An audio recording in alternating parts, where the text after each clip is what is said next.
My name is Isabel, and you probably won't believe what I'm about to tell you. 5 years ago, I vanished from the life of the man I loved, carrying the biggest secret of all, his daughter. I thought we were safe, until that gala night in Seattle, when he looked straight at Sophie and the champagne glass slipped from his hand, shattering on the floor. She looked up at me and asked, "Mommy, is that man my daddy?" From that moment on, my life, and my daughter's, spiraled into a storm of secrets, betrayals, and a conspiracy I never could have imagined. Before I share my full story, tell me where you're watching from in the comments. Hit the like button and subscribe if you've ever overcome the impossible for your family. Trust me, you'll want to hear what happened next. The champagne flute trembled in my hand as I watched him from across the gallery. 5 years. 5 years since I'd seen Ethan Cole. And here he stood in the Seattle Museum of Contemporary Art, looking exactly as I remembered.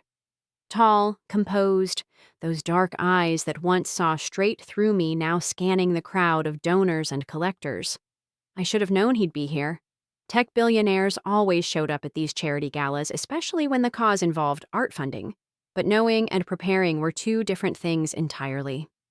My fingers found the edge of my name tag, Isabel Moore, the alias I'd hidden behind since leaving New Orleans. Tonight, 3 of my paintings hung on these pristine walls, anonymous works from an artist nobody truly knew. The irony wasn't lost on me. "Mommy!" The voice cut through the classical violin like a lightning strike. Sophie came running through the forest of evening gowns and tuxedos, her small hands reaching for me. My heart stopped. She wasn't supposed to be here. Mrs. Chen, my neighbor, was supposed to be watching her at the hotel. "Sophie, baby, what are you—" But the words died in my throat as Ethan turned. Our eyes met across 20 feet of polished marble floor, and time collapsed. His gaze shifted from my face to the little girl wrapping her arms around my leg, and I watched the exact moment understanding dawned. Sophie looked up at him with those unmistakable eyes, his eyes, deep and dark and curious about everything. The champagne glass slipped from his hand, shattering on the floor with a sound that seemed to echo forever. "Mommy, who's that man?" Sophie whispered, but in the sudden silence that had fallen around us, everyone heard. I scooped her up, my hands shaking. "Nobody, sweetheart. Let's go find Mrs. Chen." But Ethan was already moving toward us, his face a storm of emotions I wouldn't decode. I turned and walked as fast as dignity would allow, Sophie's confused questions hot against my ear. Behind us, I heard someone asking if Mr. Cole was all right, heard the crunch of broken glass under expensive shoes. The exit seemed miles away. My heels clicked against the floor in a rhythm that matched my racing heart. Almost there. Almost safe. Then Sophie, in that way only children can, delivered the final blow. "He has eyes like mine, Mommy. Is he my daddy?" I couldn't answer, couldn't breathe, could only hold her tighter and push through the doors into the Seattle night, where the rain had just begun to fall. That night in the hotel, after Sophie finally fell asleep, I sat by the window watching the city lights blur through the rain and let myself remember what I'd spent 5 years trying to forget. New Orleans, 2019. I was 26, painting murals on the sides of buildings in the Marigny, living day to day on whatever commissions came my way. The wall I was working on that morning, a jazz scene full of purple and gold, caught his attention as he walked past with a group of investors. "That's incredible," he'd said, stopping while the others continued on. "You're incredibly talented." I'd looked down from my ladder at this man in his $1,000 suit, expecting the usual rich guy discovers street art routine, but Ethan's appreciation was genuine. He came back the next day and the next, bringing coffee and asking about my process, my inspiration, why I chose walls instead of canvases. "Walls can't be bought and hidden away," I told him. "They belong to everyone." That philosophy, he said later, was what made him fall in love with me. For 8 months, we were everything. He funded community art projects, and I helped him understand why art mattered to neighborhoods like mine.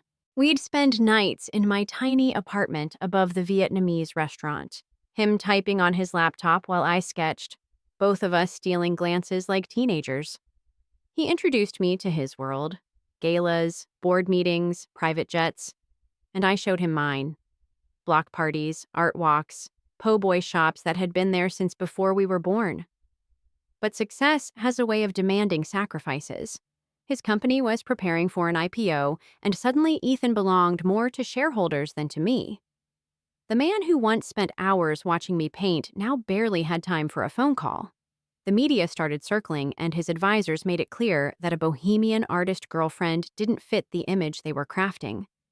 The night I told him about the pregnancy, we were in his Garden District mansion, a place that had never felt like home to me.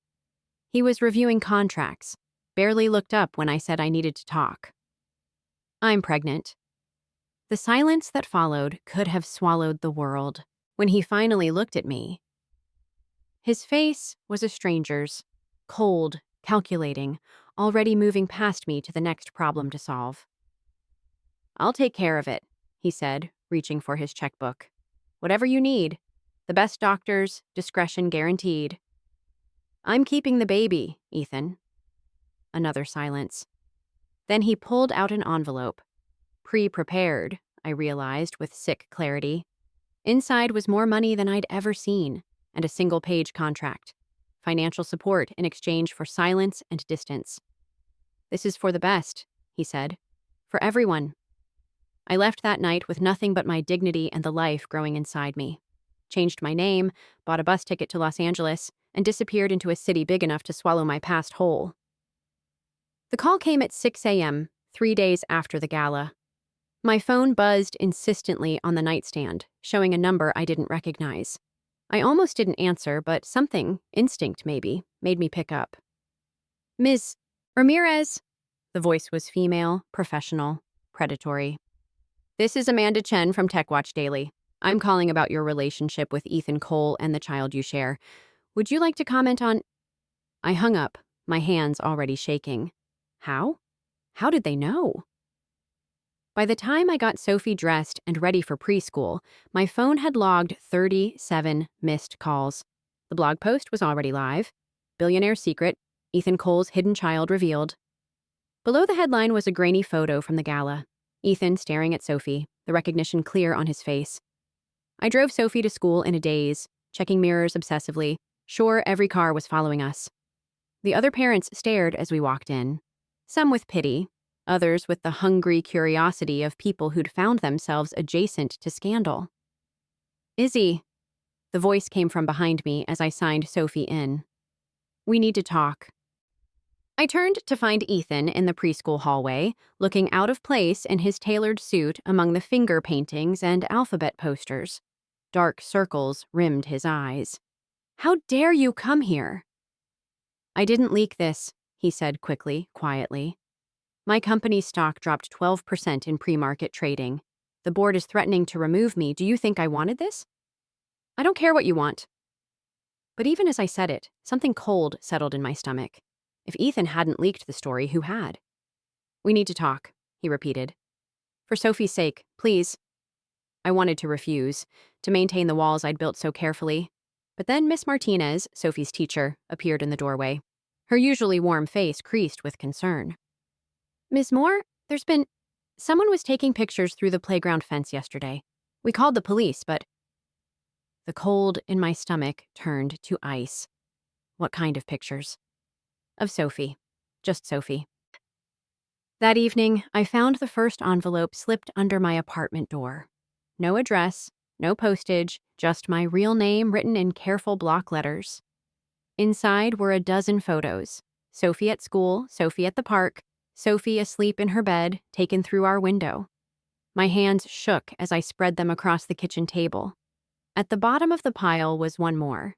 Me, sitting in a coffee shop the week before, talking to a man I'd never seen before.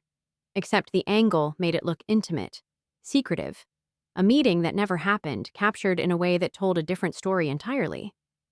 I called Ethan without thinking, my fingers moving on their own. "Someone's watching us," I whispered when he answered. "Someone's watching Sophie." "I'm coming over," he said immediately. "Pack a bag. You're not staying there tonight." And for the first time in 5 years, I didn't argue. Ethan's security team moved us to a hotel suite that night, one with controlled access and cameras in every hallway. Sophie thought it was an adventure, bouncing on the king-sized bed while I sat with Ethan and his investigator, a former FBI agent named David Park. "The man in the coffee shop photo," Park said, sliding an enhanced image across the table. "Marcus Bell. Worked in your company's engineering department until 18 months ago." Ethan's jaw tightened. "I remember. We let him go for selling proprietary information. He's been living in Portland since then. No steady employment, but somehow maintaining a lifestyle beyond his apparent means." Park's voice was carefully neutral. "We need to talk to him." The drive to Portland took 3 hours. I'd insisted on coming, leaving Sophie with Ethan's security team, a decision that tore at me even as I knew it was necessary. Ethan sat beside me in the back of the SUV, the space between us feeling both too small and impossibly vast. "Why didn't you ever try to find us?" The question escaped before I could stop it. He turned from the window, something raw flickering across his face. "I hired 3 private investigators. You disappeared completely, like you'd never existed. That was the point." "I know." His voice was quiet. "I'm not saying I deserve to find you. I'm just saying I tried." Marcus Bell lived in a rundown apartment complex that smelled like mold and broken dreams. He answered the door on the 3rd knock, his face cycling through surprise, fear, and finally, resignation. "Wondered when you'd show up," he said, stepping aside to let us in. The apartment was sparse but for one wall, covered in photos, articles, printouts, a conspiracy theorist's dream, all centered around Ethan's company.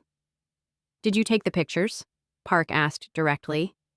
Marcus laughed, a bitter sound. "Of the kid? No. I've got my issues with Cole, but I don't target children." He moved to the wall, pointing at various documents. "But I know who did. The question is, does he?" "Stop playing games," Ethan said. "If you know something—" "Your CFO, Amelia Winters." Marcus pulled down a folder, thick with emails and financial documents. "She's been selling company secrets to Apex Technologies for 2 years. I was getting close to proving it when you fired me. Discredited whistleblower, right? Classic move." "That's impossible. Amelia's been with me since the beginning." "I know. Makes it easier, doesn't it? To hide in plain sight." Marcus handed me a printed email. "This is from last week. She knew about your daughter before the gala. She's been planning this." But as I read, something nagged at me. The email mentioned details about Sophie that even Amelia couldn't have known. Her favorite bedtime story, the way she insisted on wearing mismatched socks, things only someone close to us would notice. "There's someone else involved," I said slowly. "Someone who knows us, really knows us." Marcus nodded grimly. "The question is who and what they want."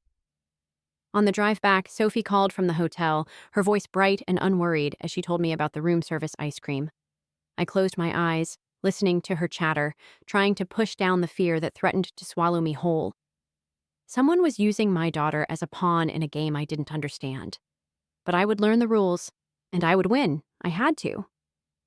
"We need to go to New Orleans." Ethan said it the morning after Portland, standing in my hotel suite with a cup of coffee and a file thick with papers. Amelia made 17 trips there in the last year. The financial records Marcus gave us show payments to an address in the 9th Ward. I felt my carefully constructed world tilt. I can't go back there. "Izzy." He set the coffee down, and for a moment, I saw the man I'd fallen in love with, earnest, determined, trying to fix things he didn't fully understand. "Someone there knows about Sophie, about us. We need to know who." The flight felt like traveling backwards through time.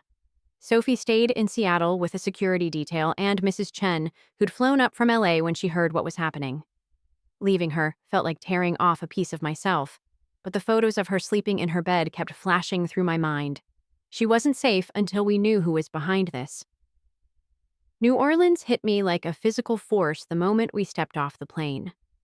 The humidity, the smell of the river mixed with cooking spices, the sound of jazz drifting from somewhere unseen, it all crashed over me in a wave of memory. The address led us to a shotgun house in a neighborhood still bearing Hurricane Katrina's scars. My hands shook as we climbed the steps to the porch. I knew this house. Knew the broken third board that creaked. Knew the way the paint peeled in the humidity. My mother answered the door. She'd aged in the years since I'd seen her. More gray in her hair, deeper lines around her eyes, but the moment she saw me, her face crumpled. "Bella," she whispered, using my childhood nickname. "My baby." "Don't." I stepped back as she reached for me. "Don't you dare." Ethan's hand found my elbow, steadying me. "Mrs. Ramirez, we need to ask you about Amelia Winters." My mother's eyes darted between us, and I saw the moment she decided to stop pretending. "Come in," she said quietly. "I'll tell you everything." The house smelled the same. Coffee and cinnamon and the gardenia perfume she'd worn my whole life. We sat in the living room I'd done homework in, fought with her in, dreamed of leaving in. "She came here last year," my mother began. "Said she was a friend of yours, Bella. Worried about you raising a child alone. She showed me pictures of Sophie." My throat constricted. "You knew about Sophie?" "I hired someone to find you after you left just to know you were safe." Tears ran down her face.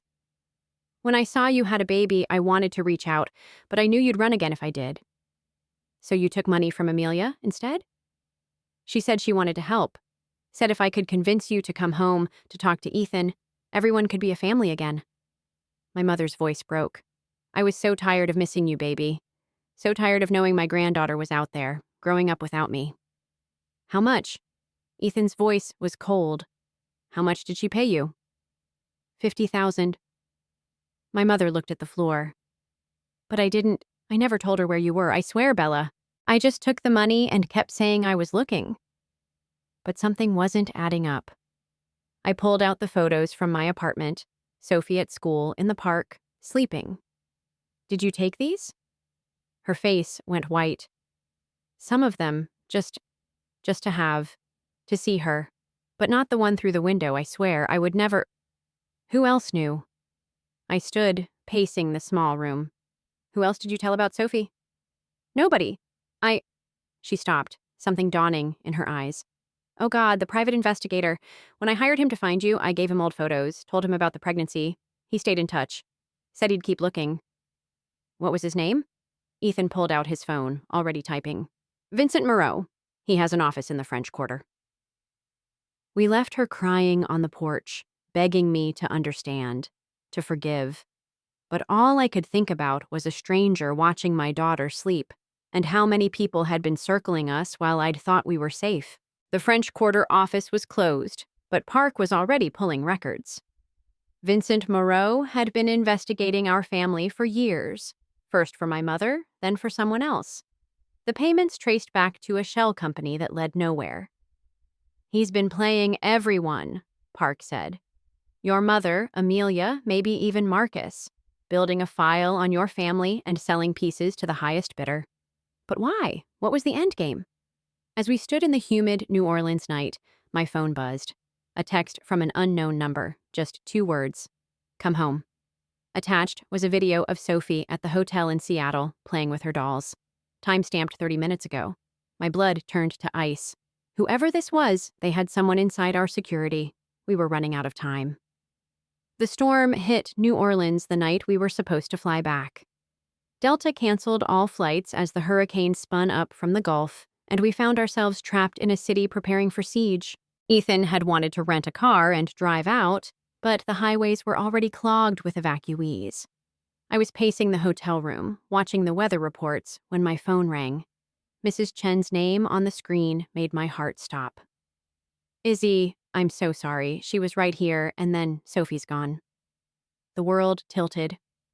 "What do you mean gone?" "We were at my daughter's house in Queen Anne. Sophie was playing in the living room while I made lunch. When I came back, the front door was open and—" Her voice broke. "The security team is searching, but—" I dropped the phone. Ethan caught it, his face going pale as he listened to the rest. Outside, the wind had picked up, rattling the windows like something trying to get in. "They're checking cameras now," he said. "Park thinks—" I don't care what he thinks. I was already throwing things in a bag.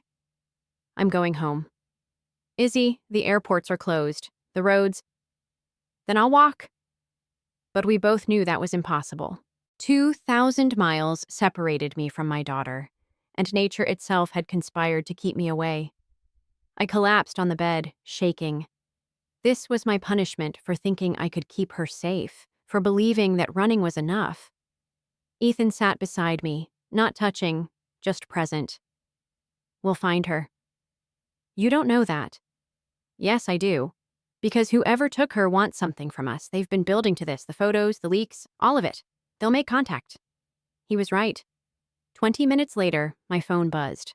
A New Orleans number. Mommy? Sophie's voice, small and scared. Baby, are you okay? Where are you? The lady says we're going on an adventure, but I want to come home. Listen to me, sweetheart. Everything's going to be... The line changed. A woman's voice, digitally distorted. She's safe. For now.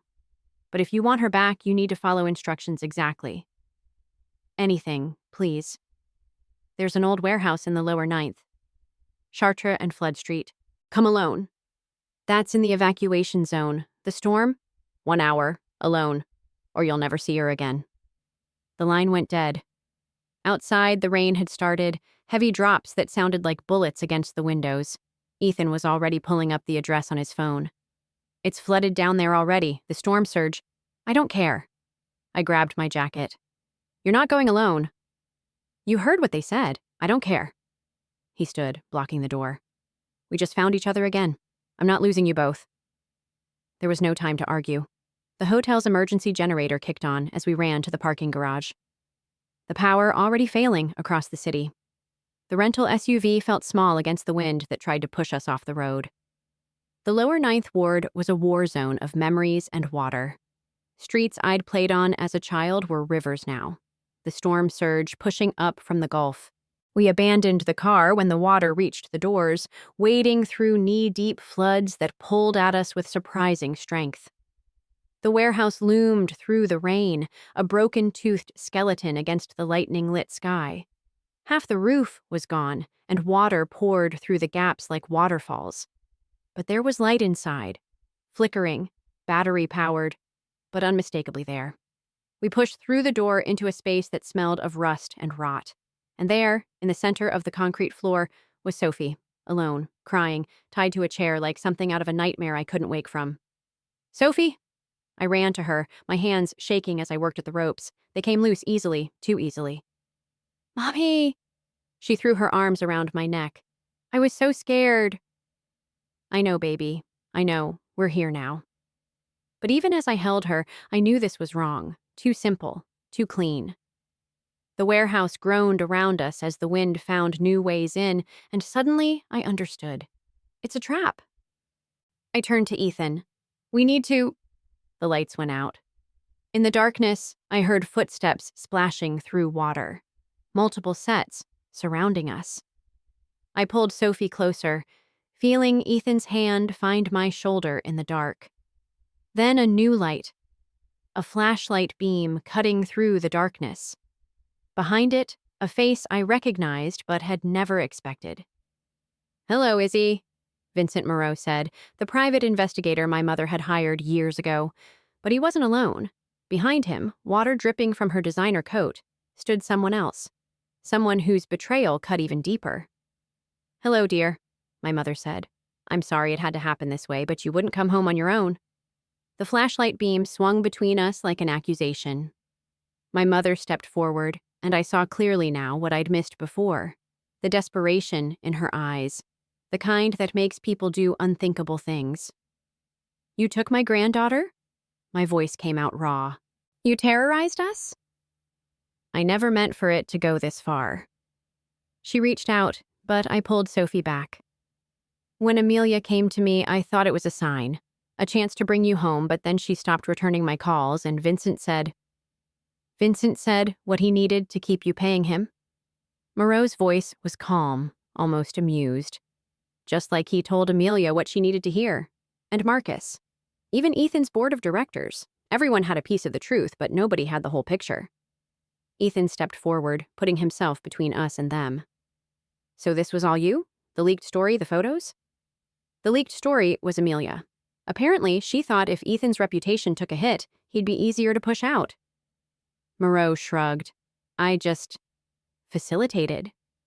Gave her the information she needed, then gave your mother different information. Let them work against each other while I documented everything. But why? I held Sophie tighter as she whimpered against my shoulder. Because Ethan Cole destroyed my life. The calm mask slipped, revealing something ugly underneath. 5 years ago, I had a tech startup. Small, but promising. Until Cole Industries buried us in patent lawsuits we couldn't afford to fight. My wife left. My partner committed suicide. I lost everything. Ethan's face went white. Resonance Technologies, you were the CEO, yes. And you probably don't even remember us. Just another acquisition target that wouldn't sell. Moreau's laugh was bitter. So when Mrs. Ramirez hired me to find her daughter and I discovered who the father was, well, opportunity knocked. The warehouse shuddered as something large hit the remaining roof. Water poured harder through the gaps, rising around our ankles. Sophie started crying harder. None of that involves my daughter, I said. She's 4 years old. Collateral damage. But something flickered in his eyes. Guilt, maybe. I never touched her, just documented. Built a file worth millions to the right people. Corporate espionage is lucrative when you have the CEO's secret child as leverage. You're insane. My mother turned on him. You said you were helping me get my family back. And you believed me. Just like Amelia believed I was helping her take over the company. Just like... A deafening crack cut him off. Part of the roof gave way, sending a cascade of water and debris down. The rising flood was now knee-deep, pulling at us with increasing force. We need to get out, Ethan shouted over the storm. But Moreau raised something. Not a gun, but a phone. Not yet. First, Mr. Cole is going to transfer $50 million to an offshore account, or I send everything to the feds. The bribes, the corporate espionage, all of it. Framed just right, you'll spend 20 years in prison. Do it, Ethan said immediately. Just let them go. No. I stepped forward, water swirling around my legs. You're not winning this. Is he? No. I turned to Moreau.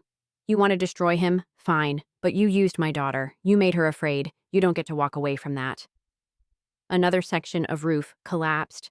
The water was rising faster now, the storm surge meeting the rain in a deadly combination. In the chaos, I saw my chance. Run! I shoved Sophie toward Ethan and lunged at Moreau. We went down in the water together, his flashlight spinning away into the darkness. I heard my mother screaming, Ethan calling my name, Sophie's terrified cries. But all I could focus on was keeping Moreau down, away from my family. He was stronger, but I was angrier. We rolled in the rising water, fighting for control. Then suddenly, strong hands pulled me up and away. Park and his team had arrived, lights blazing through the storm. We've got him, Park shouted. Get out, the levee's about to fail.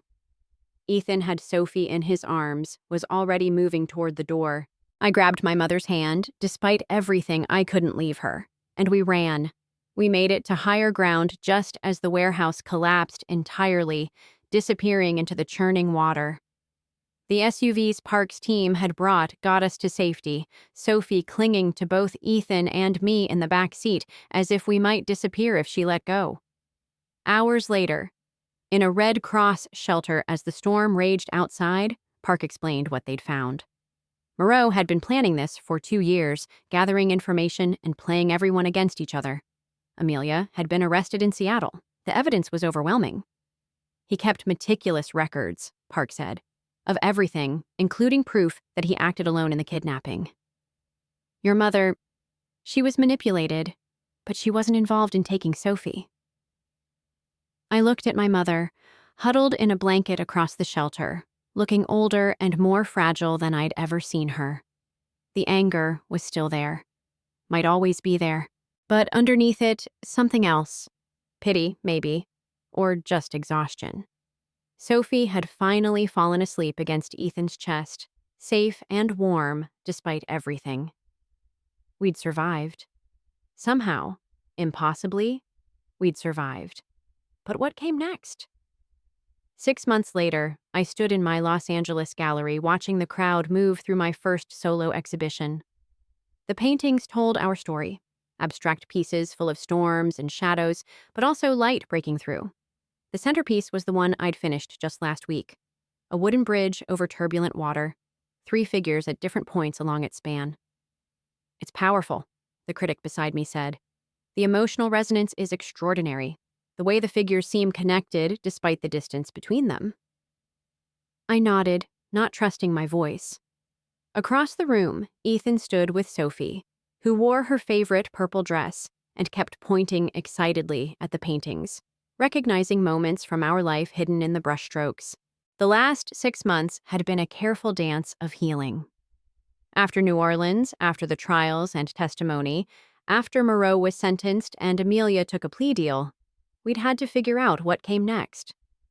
Ethan had stepped back from his company, appointing a new CEO while he focused on the community art programs he'd once dreamed about. He had moved to Los Angeles. Not to our neighborhood, but close enough. We had dinner together 3 times a week. He took Sophie to Saturday morning art classes while I worked. We were building something new, undefined but real. My mother had stayed in New Orleans. We talked once a month, careful conversations full of things unsaid. She'd seen Sophie twice, supervised visits that left everyone exhausted. Forgiveness, I'd learned, wasn't a destination, but a journey I might be walking forever. "Mommy!" Sophie ran over, tugging Ethan behind her. "Daddy says the bridge painting is us." Daddy. She'd started calling him that 2 months ago, naturally, without prompting. Every time, I saw the way it hit him. Joy and pain and responsibility all at once. "What do you think it means?" I asked her, curious what her 4-year-old mind would see. She studied it seriously, head tilted like a tiny art critic. "We're all going somewhere together, but you're still deciding if you want to come all the way." Out of the mouths of babes. The opening was a success. Red dots appeared next to paintings marking sales. People wanted pieces of our pain transformed into art. It felt strange, but also like closure, turning the worst year of our lives into something beautiful. As the evening wound down, Ethan helped me clean up, Sophie asleep on the gallery's couch. We worked in comfortable silence, a rhythm we'd found again despite everything. "The bridge painting," he said finally. "Sophie was right. You're still deciding." I set down the glasses I'd been collecting. "I know. I'm not pushing. I want you to know I'll wait, however long it takes. And if I never cross all the way?" He considered this. "Then I'll be grateful for whatever part of the bridge we share." That night, after I'd put Sophie to bed in our apartment, I stood on the balcony looking out at the city lights. My phone buzzed, a text from my mother, a photo of her own painting, clearly inspired by mine. A bridge over calmer water, the figures closer together. Her way of saying she understood that she'd wait too. I went back inside and found my sketchbook, starting something new. Not a bridge this time, but a garden. Wild and overgrown, but beautiful. 3 people tending different sections, their work slowly bringing order to the chaos. Maybe that was what family really was. Not a single moment of crossing or arrival, but the daily choice to tend the same garden, to build something together even when you're working from different corners. Sophie appeared in the doorway, rubbing her eyes. "Can't sleep. Will you tell me a story?" "What kind of story?" "About the princess who was brave, and the king who came back, and the little girl who brought them together." I pulled her into my lap. "Once upon a time, there was a princess who didn't know she was brave until she had to be." As I told the story, our story, wrapped in fairy tale clothes, I felt something shift. Not completion, not really, but movement, a step forward on a bridge I was still building, toward a future I couldn't quite see but was finally ready to imagine. In the morning, Ethan would come for breakfast like he did every Sunday. Sophie would show him her new drawings. We'd drink coffee and plan the week, her dance recital, his board meeting, my commission for the new children's hospital. Ordinary things that had become precious. The bridge in my painting would stay unfinished, the woman forever poised between past and future. But in real life, I was learning you don't have to see the other side to keep walking. You just have to trust that with each step, you're building something worth crossing toward. Outside, Los Angeles glowed with its million lights. Inside, my daughter breathed softly against my chest, safe and loved. And somewhere between the two, I finally found what I'd been looking for all along. Not an ending, but a beginning. The chance to write our story differently this time, one step at a time.